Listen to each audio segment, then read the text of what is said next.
창세기를 시작하면서 1장이 오늘 세 번째 말씀인데, 첫 번째 드렸던 말씀은 하나님이 이 세상을 창조하시고 모든 것을 보시고 너무 좋았다라는 말입니다. 마지막 날 특별히 동물들 창조하시고 사람을 창조하실 때 너무너무 좋았다. 그래서 저는 창세기를 하나님의 사랑의 작품이다, 걸작품이다, 이렇게 이 말씀을 출발했습니다. 하나님이 세상을 창조하시고 너무 좋았다라는 말은 뭡니까? 하나님이 다시 세상을 창조했다라고 하는 하나님의 주체라는 사실입니다. 우리가 이 사실을, 이 진리를 받아야 되겠죠.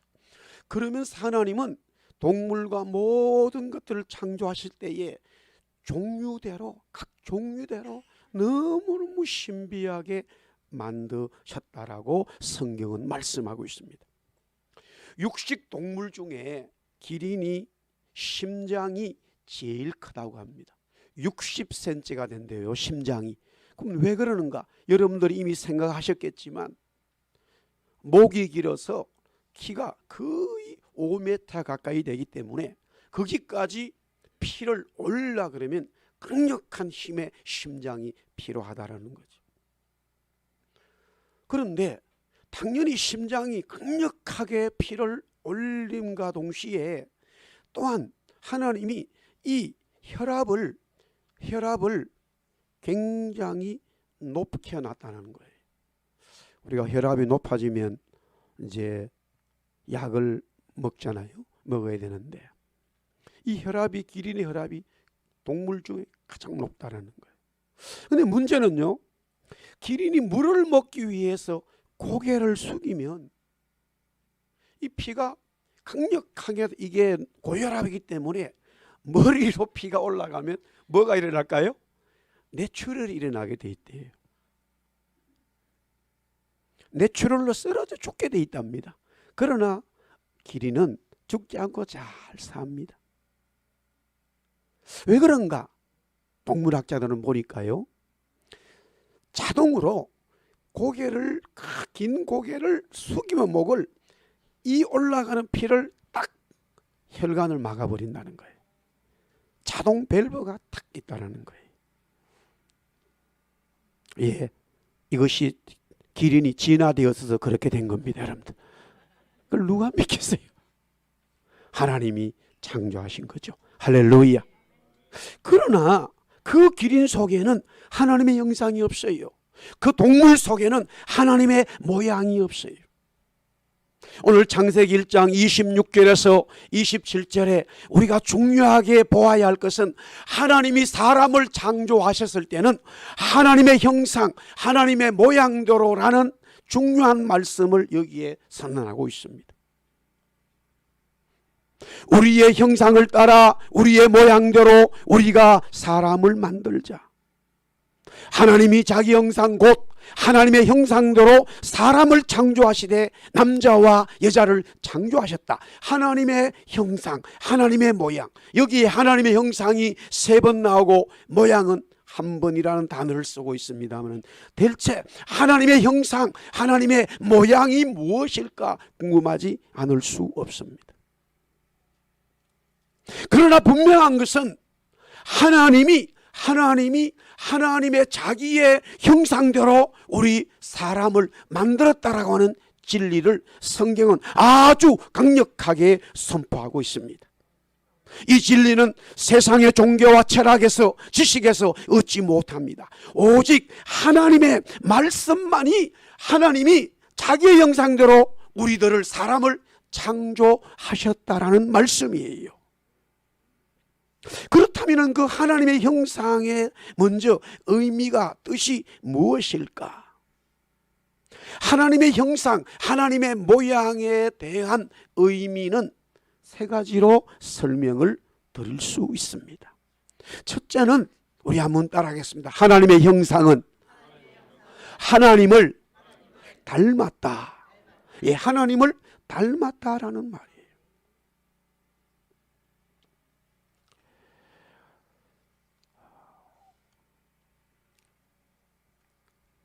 제가 대학교 4학년 때 교생 실습을 갔습니다. 그리고 하루 출근하고 그 다음 날부터 담당 선생님이 저보고 수업을 한 달 동안 하라고 그래가지고 그 다음 날부터 중2, 중3 아이들 수업을 하게 됐습니다. 그러는 어느 날 수업을 하는데 앞에 어떤 아이가 하나 앉아 있었습니다. 그리고 끝나고 다음 반에 가서 하는데 걔가 거기에 또 앉아 있어요. 그래가지고 야 이놈아 너 왜 또 왔어? 그러니까 너 왜 여기 있어? 선생님 저 계속 여기 있었는데요. 지난 시간에 다른 반에 있었잖아. 그러니까 본인은 말을 하지 옆에 애들이 낄낄거리고 웃습니다. 선생님 예 걔들 쌍둥이입니다. 쌍둥이라는 거예요.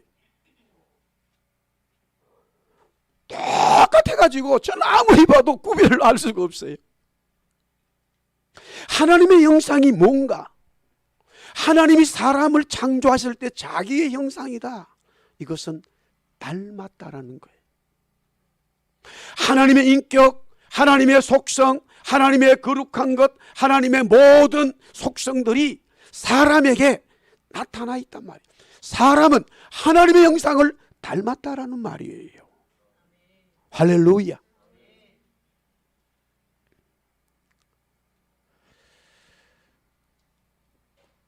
저희 가족 이야기를 조금 해보겠습니다. 옛날에도 제가 한번 이야기한 적이 있는데 저희는 남자만 4형제가 태어났어요. 3살 터이로. 저희 어머니가 저를 임신했을 때 분위기가 또 남자라는 것을 알고 저를 없애버리려고 그 당시에 할 수 있는 모든 것을 노력을 했답니다. 그러나 저는 뱃속에서 어머니의 그 마음을 알고 제가 피해 다니면서 결국은 태어났습니다. 그런데 태어나서 몇 개월 되지 않았는데 저는 모르죠. 나중에 이야기 들었습니다. 2달 됐는지 3달 된 제가 모르지만 그때에 3살 된 형, 6살, 9살 형이 있었는데 어느 날 어머니가 집에 오니까 둘째, 셋째 형이 사라져버리고 없어요. 어디로 가고 없어. 그래서 어머니가 막 동네 다니면서 찾았습니다. 아무도 동네 사람들이 못 봤다라는 거예요. 그런데 제일 큰 형이 뭔가가 좀 수상하다 싶어서 어머니가 막 다구치니까 아버지가 멀리 남의 집에 줘버렸다는 거예요. 저희 가정의 이야기입니다. 고아원의 이야기 아니에요. 그런데 둘째 형은 6살 때 일주일 동안 헤매면서 그 집에서 나와가지고 집으로 왔어요. 그때부터 아버지를 생각하네. 자기를 버렸다는 거. 그런데 셋째 형은 나이가 3살밖에 안 됐으니까 못 오잖아요. 그 집에 살았어요. 어머니가 한 달 되어가지고 찾으러 갔습니다.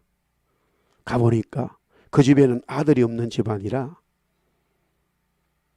아들 하나 생기니까 막 밥도 주고 막 도저히 데려올 수 있는 형편이 안 돼서 그냥 울면서 돌아버렸다는 거예요. 어머니 돌아가셨을 때 셋째 형은 오지 않았습니다. 항상 자기 마음속에 부모님은 나를 버렸다라는 생각이에요. 그래서 제가 초등학교 때 부모님 따라 형하고 같이 그 셋째 형 집에 가게 됐습니다. 처음 봤습니다. 동네 사람들이 막 수군거려요. 우리 위에 형이 형국이에요. 우리가 다 현자 돌림인데 저 형국이네. 엄마하고 아버지 왔다면서 형도 오고 동생도 왔다면서 아이고 닮았네. 닮았어. 처음 봤지만 제가 봐도 닮은 것 같아요. 그런데 입에서 형이라는 말이 잘 안 떨어지더라고요. 초등학교 때의 사건입니다. 분명히 닮았어요. 하나님이 사람을 만드셨을 때에 자기 형상으로 만드셨다. 하나님의 형상이 뭐냐? 전통적으로 학자들은 지정, 지다, 정이다, 의다 그렇게 말합니다. 지는 난리죠. 정은 이모션이죠. 의는 will이라고 말합니다. 예, 그것은 당연히 우리가 인식됩니다만은 정말로 뭔가 했을 때에 이 하나님의 형상은 닮았다라고 하는 말입니다. 왜 그러냐면은 그 단어 속에 사실은 형상이나 모양이라고 하는 히브리 말의 단어는 분명히 다르지만 의미적으로 큰 차이가 없고 제일 중요한 의미가 뭐냐면은 닮았다라는 이 해석이 가장 정확한 해석이라는 사실입니다. 하나님이 우리를 창조하셨을 때에 하나님을 닮도록 우리를 만드셨다라고 하는 창조의 역사입니다. 그 다음에 의미는 뭐냐면은 우리 한번 따라하겠습니다. 하나님의 형상은 하나님과 함께하는 것이다. 함께한다는 의미가 있습니다. 아담과 이브는 하나님의 창조를 받고 늘 하나님과 함께했습니다. 하나님과 동행했습니다. 하나님과 함께 살았습니다. 그러나 불행하게도 인간의 조상 아담과 이브는 죄로 말미암아 하나님과 함께할 수 없게 됐습니다. 그 아름답고 평안한 이 에덴 동산에서 쫓겨나게 되었죠. 하지만 하나님은 자신의 독생자 아들을 보내시어 사람들에게 상실된 하나님의 형상 모양을 새롭게 회복시키는 새 창조의 역사를 이루셨습니다. 그것이 바로 하나님의 아들의 이름이 임마누엘이라. 우리 한번 따라했습니다. 하나님이 우리와 영원히 함께 하신다. 할렐루야. 하나님의 형상을 다시 그리스도로 말미암아 회복시키는 역사입니다. 하나님이 우리를 자기 형상으로 만들었다는 것은 영원히 우리와 함께 살기 원하시는 그 마음입니다. 그 창조의 역사입니다. 그러나 인간이 범죄함으로써 하나님과 할 수 없게 되셨을 때 하나님은 자기 아들을 죽임으로써 우리를 다시 새 창조, 새로운 피조물의 역사를 이루셨습니다. 할렐루야. 돈이 없어서 가난해서 자기의 친아들을 키우지 못한 어머니의 심정을 저는 어려서 알 수가 없었습니다. 그러나 지금은 시간이 많이 흘렀고 이미 어머니는 하나님 나라에 갔습니다마는 그 마음을 어느 정도는 이해할 수가 있을 것 같습니다. 저도 두 아이의 아빠가 되고 보니까 얼마나 생활이 힘들었으면 아들을 다른 곳에 보내야 되고 찾아올 수 없는 그런 형편이었겠습니까? 그러함에도 셋째 형은 부모님이 자기를 버렸다는 그 마음을 항상 가지고 있었습니다. 물론 우리와 많은 시간의 교제를 가지지는 못했습니다. 아무리 어려워도 친부모의 사랑을 받고 친형제들과 사랑을 나누는 것이 중요하지 않겠습니까? 함께하는 삶이죠.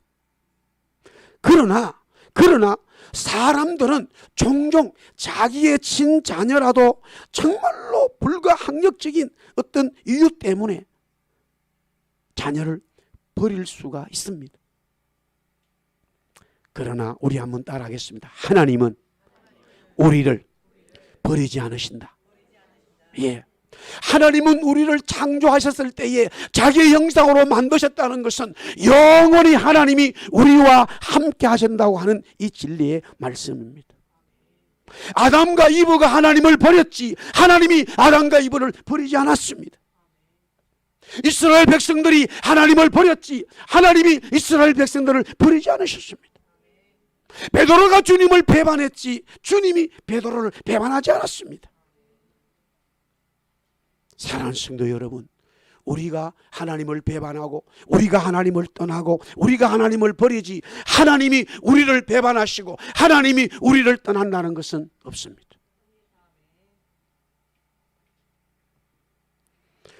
우리가 아버지를 떠났기 때문에 아버지는 우리를 기다리고 있다는 말씀이에요. 우리가 돌아서기만 한다면, 회복만 된다면 하나님은 우리에게 새 속옷을 입혀주시고 잔치를 벌이시고 이런 아들을 찾았다고, 죽은 아들을 찾았다고 하나님은 잔치를 베푸신다고 주님이 직접 말씀하셨습니다. 그리스도의 죽음은 바로 하나님과 영원히 함께 할 수 있는 하나님의 창조의 역사를, 하나님의 형상과 모양을 제대로 회복되어지는 하나님의 말씀이었습니다. 세 번째 의미적으로는 우리 한번 따라하겠습니다. 붙어있다. 하나님의 형상, 하나님의 모양이 뭐냐 했을 때에 첫째는 닮은 것이요, 둘째는 함께하는 것이요, 그 다음에 세 번째는 함께하는 것에 더 강조적으로 딱 붙어있다라는 말씀입니다. 제가 교회를 개척하기 전에 한 3년 정도 이 선언 선교를 한 적이 있습니다. 밴쿠버 항구에 가서 선원들에게 복음을 전하는 것이죠. 이 선원들은요 항상 그렇게 말해요. 특별히 대형 선박에 타는 선원들은요 온 세계의 항구를 다니는데 밴쿠버 항구가 제일 아름답다는 거예요. 여러분들은, 저는 축복을 받았어요. 가장 아름다운 항구 도시 밴쿠버에서 살고 있습니다. 근데 가만히 돌아보니까 여기 사는 사람들은 얼굴이 밝지 못한 것 같아요. 우리 성도들은 얼굴이 밝죠. 할렐루야.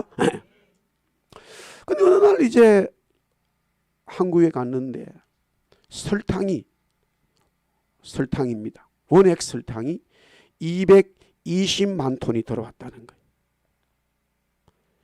대형 선박입니다. 엄청 큽니다. 대체 220만 톤이 감이 오지를 않아요. 선장님이 제게 설명해 주는데 한국 분이셨어요. 그때 가보니까 선장님하고 기관장은 대부분이 한국 사람이고 선원들은 다른 나라 사람들이 많았어요. 쌀 40kg로 40kg, 즉 80파운드로 본다면 40파운드 한 포를 했을 때 5,500만 포를 만든다는 거예요. 그러면 대한민국 인구가 5천만 명이니까 전체 한 포듯이 다 가져가고 500만 포가 남아요. 요사이는 한 포에 40파운드니까 한 18kg밖에 안 되는데, 그러면 두 포씩 가져갈 수 있어. 엄청난 배가 큽니다. 어마어마합니다. 그런데 선원들이 이렇게 말해요. 파스토장, 선장님도 그렇고 목사님, 이렇게 큰 배도 태평양 바다를 건너갈 때에 파도가 치면 완전히 종이 배입니다. 엄청난 배도 파도가 치기 시작하면은 그냥 우리 어릴 때에 강가에서, 시내가에서 종이배 만들어 가지고 돌돌돌돌 이렇게 띄우, 그 종이배처럼 그냥 배가 요동을 친다는 거예요. 그래서 점점 과학이 발달해 가지고 컴퓨터로 인공위성을 통해서 가능한 한 폭풍이 없는 시간들을 피해서 간다는 거예요. 그러면서 선장님이 하시는 말씀, 목사님 배 안에 물건들을 한번 잘 보십시오. 뭔가 특징이 있지 않습니까? 물건들을 한번 잘 보세요. 배 안에 제가 가만히 보니까 하나의 특징이 있습니다. 무엇일까요? 모든 대형 선박의 물건들은 전부 다 붙어 있어요. 생각해 보세요. 배가 태평양을 건너갈 때에 큰 폭풍우가 오면은 그냥 요동을 치니까 이것을 갖다 붙들어 놓지 않으면 다 나가 떨어지겠죠. 모든 물건들은요, 배에 있는 모든 물건들은 다 붙여놨어요. 하나님의 형상은 뭐냐? 하나님이 우리를 꽉 붙여놓았다는 사실이에요. 한번 따라했습니다. 우리는 하나님을 떠나서는 살 수 없다. 하나님은 왜 이스라엘 백성들에게 광야에서 만나를 주시면서 내 입에서 나오는 이 말씀으로 살아야 된다라고 말씀하고 있습니까? 인간은 하나님의 형상대로 창조받았을 때에 하나님을 떠나서는 살 수 없도록 창조되었다라는 말이에요. 하나님과 붙어 있어야 한다는 말씀이죠. 물을 빠져나오면 죽어버려요. 물과 붙어 살아야 돼. 요한복음 15장 1절에서 2절 주님은 아주 이것을 쉽게 말씀하고 있습니다. 나는 참 포도나무요 내 아버지는 농부라. 물은 내게 붙어 있어 열매를 맺지 아니하는 가지는 아버지께서 그것을 제거해버리고 무릇 열매를 맺는 가지는 더 열매를 맺게 하려 하여 그것을 깨끗하게 하신다. 무엇입니까? 하나님의 역사, 하나님의 형상의 모든 역사는 우리는 전부 다 나무에, 예수 그리스도 나무에 붙어있는 가지가 되어야 된다는 말씀이에요. 붙어 있어야 살아난다는 말씀이에요. 사랑하는 성도 여러분, 우리가 이민 생활하면서 밴쿠버의 공항이 그렇게 선원들이 아름답고 이 도시가 아름답고 하는데 우리의 현실의 삶은 완전히 강약했기 때문에 내 마음이 너무나 공고할 때가 많아요. 그러나 여러분들 보십시오. 아무리 그런 상황이 되더라도요, 하나님께 붙어있기만 한 사람들은요, 기쁘고 감사한 찬송이 나와요. 할렐루야, 할렐루야. 붙어 있어야 된다라는 말씀이에요. 아무리 좋은 TV도 이 배에서는 본체에 붙어 있지 않으면 큰 파도에 의해 완전히 손상되어 쓸모가 없게 되죠. 인생의 존재 가치, 하나님의 형상으로 우리가 지음받았다고 하는 것은 하나님께 절대적으로 붙어 있어야 된다라는 말씀이었습니다.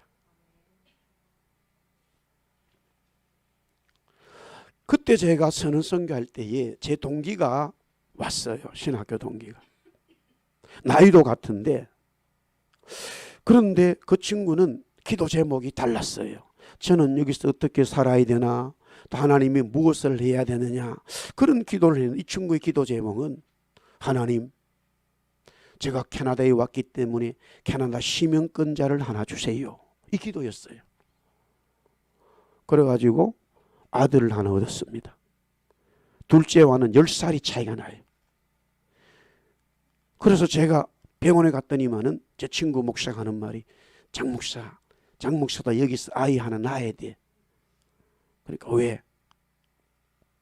한국에서 아이 둘이 낳을 때는 남자들이 들어가지 못해가지고 보지 못했는데, 여기서 애가 말이야, 엄마 뱃속에 있는 탯줄에 붙어 있는 걸 봐야 된다. 자기는 그것을 보고 깜짝 놀랐대요. 야, 이야기를 들었지만 현실을 처음 보잖아요. 이 엄마 뱃속에서 탯줄에 붙어 있어서 아이는 살아나는 거예요. 생명의 역사가 거기 있는 거예요. 할렐루야. 그런데 가만히 그 얘기를 듣고 나니까, 그래. 그러면 10개월 돼서 밖에 나오면 의사가 탯줄을 끊어주지만요, 아이는 여전히 엄마 탯줄이 묶여 있어요. 그것은 보이지 않는 탯줄이지요. 할렐루야. 우리 한번 따라해 볼까요? 사랑의 탯줄. 할렐루야.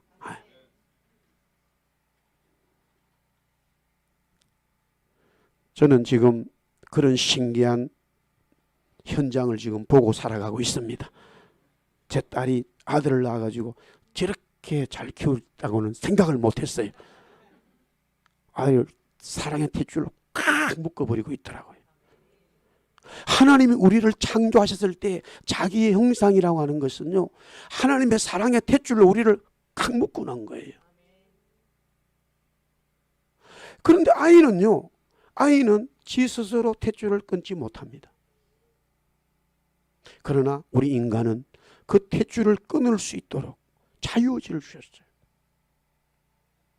내가 계속 하나님의 은혜를 받고 살아가는 것이냐, 아니면은 그 사랑의 탯줄을 끊어버리고 내 마음대로 살 것이냐, 그게 누가복음 15장 둘째 아들의 이야기입니다. 결국 아담과 이브는 하나님의 사랑의 탯줄을 끊어버렸어요. 마귀의 말을 들어버렸어요. 마귀의 탯줄에 감겨버렸어요. 하나님의 탯줄을 거부해버렸습니다. 사랑하는 성도 여러분, 하나님의 형상으로 우리가 창조되었다는 것은요, 하나님의 사랑의 탯줄 속에 붙어있는 역사였습니다. 그래서 주님 말씀합니다. 그리스도로 말미암아 우리가 하나님 속에 있고 하나님이 우리 안에 있고, 할렐루야, 아멘. 성령이 우리 안에 있고 우리가 성령 안에 있다라고 하는 것은 아이가 엄마 뱃속에 있는 것과 같은 거예요. 그래서 요한복음 3장에 와가지고는 그렇게 말하잖아요. 니고데모 보고 말이에요. 네가 이스라엘의 성성이 돼가지고 거듭난다는 것을 알지 못하냐 말이에요. 아니, 어머니 뱃속에 다시 들어갑니까? 이렇게 물어요. 몰라서 묻는 게 아니에요. 그러나 영적으로 당연히 몰랐어요. 어떻게 사람이, 태어난 사람이 어머니 뱃속에 다시 들어갈 수 있겠습니까? 못 들어가지요. 우리는 하나님의 사랑의 탯줄, 하나님의 형상을 잃어버렸습니다. 그것을 다시 우리는 사랑의 이 탯줄의 속에, 하나님의 붙어있음 속에 들어가야 되는데, 그것은 우리의 죄악 때문에 들어갈 수가 없어요. 주님이 대신 십자가의 죽으심으로 말미암아 하나님의 사랑의 탯줄이 다시 우리에게 리커버리 되었다라는 말씀이에요. 할렐루야. 하나님의 형상의 의미는 뭐냐? 세 가지였습니다. 붙어있다, 함께한다, 닮았다라는 말씀이에요.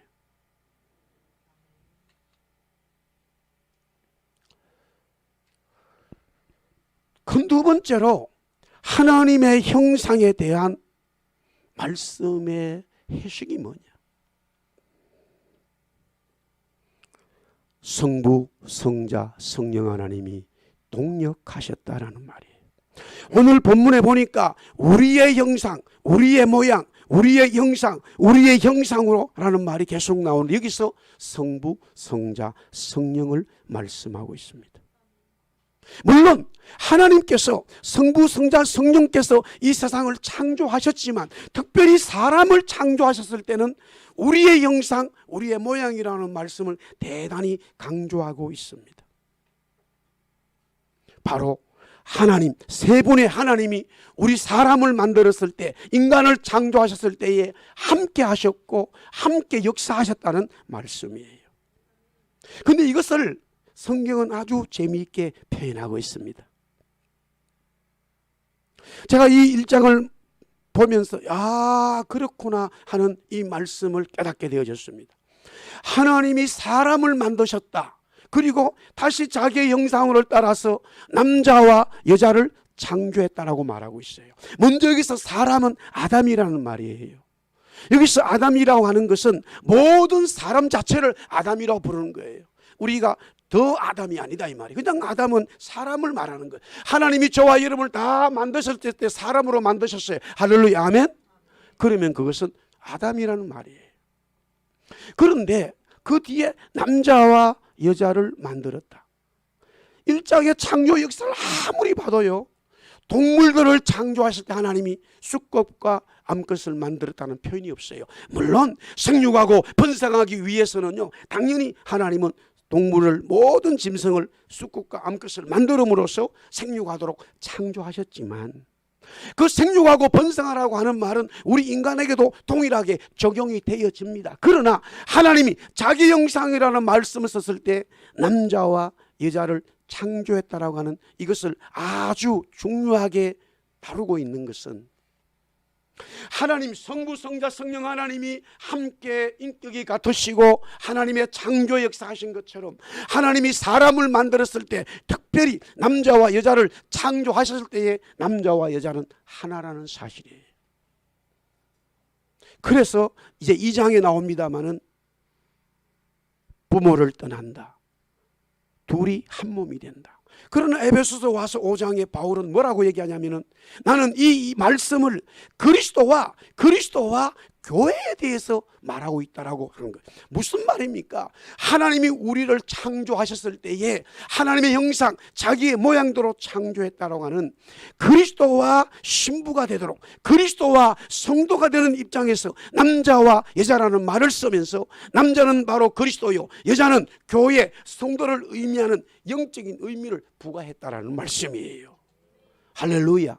당연히 우리는 생육하고 번성하고 자녀를 낳아야 되는 동물과 같은 그런 존재들입니다만 이것을 더 하나님은 의미를 부각하셔서 자기 형상으로 우리에게 창조했다라고 하는 말은 바로 남자는 그리스도를 예표하게 하고 여자는 교회 성도를 예표하게 하는 하나님의 이 뜻이 그 속에 하나님의 의지가 들어있음을 우리는 알아야 됩니다. 그것이 바로 하나님의 형상이었다라는 말이에요. 할렐루야. 마지막 오늘 큰 세 번째 한번 사명, 좀 시간이 갔습니다만은 이 사명의 말씀을 나누고 정리하도록 하겠습니다.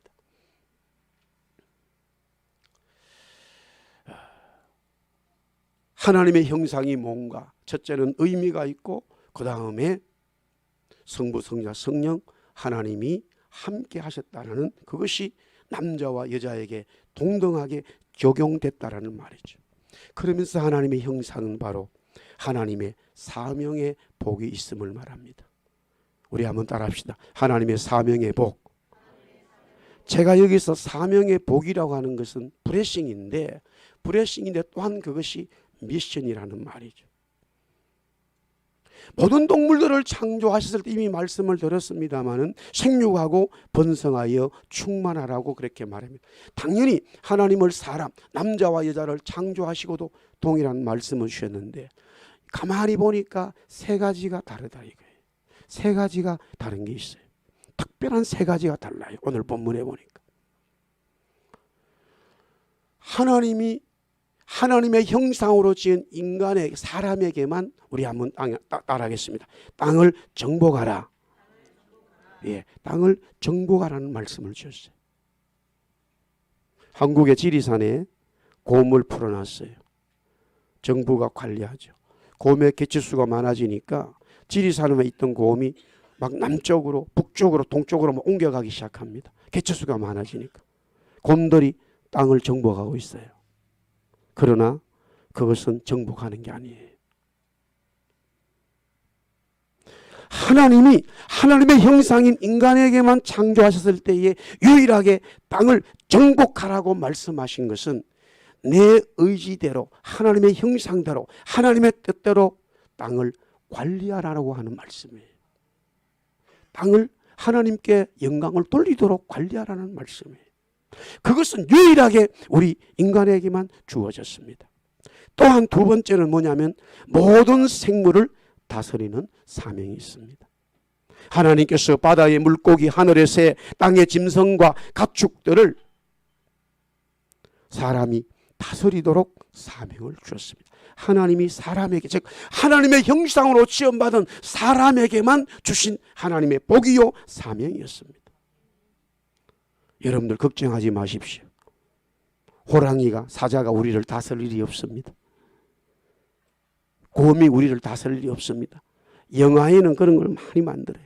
원숭이가 다스리고 그럴 일은 없어요. 사람이 다 다스리지. 제가 종종 농담 같은 말을 합니다만 가을에 연애가 올라올 때 곰이 연어를 다스리면요 수십 수백 마리 잡아가지고 냉장고를 만들어서 편안하게 먹고 살 거예요. 그런 일은 없어요. 곰은 일단 입으로 다 배에다 넣어놔야 돼요. 그러니까 이 위가 커가지고 막 이 지방이 막 엄청나게 두꺼워져요. 그리고는 겨울 내내 그냥 이렇게 있는 거예요.